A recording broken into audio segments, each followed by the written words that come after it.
And special thanks to our friends at this company who were nice enough to send us this upgraded Snowflake multi-tool. This is a 2-pack where you get 2 of these multi-tools. Nice little description here on the back. Great stocking stuffer, it says. Let's open it up. Let's see what we have here. Ah, individually packaged.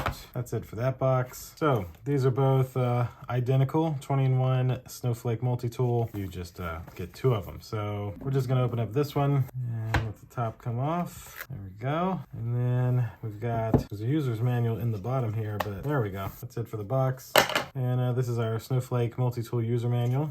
Looks like it tells you exactly what everything is. So inside of this nice little velour-filling sleeve is your 20-in-1 Snowflake multi-tool. So there's extra wrenches down in here, like this is a 4mm wrench right here, 8mm Allen wrench. That's a bigger 10mm wrench with a 7mm Allen wrench. This is labeled as a wire cutter, 6mm wrench. Got a bottle opener here, so that's pretty cool. There's all kinds of nice, helpful utensils that you may need if you're a person who is a handyman or something like that. So that's why it's a great gift. All solid, like metal, not gonna break or anything. So very, very nice. So thanks again to this company. It was nice enough to send me this 2-pack of upgraded Snowflake multi-tools. This is what you would get here, 2 of these identical items. Thanks again to the company for sending them to me. Thank you all for watching, and we'll see you in the next one. Deuces.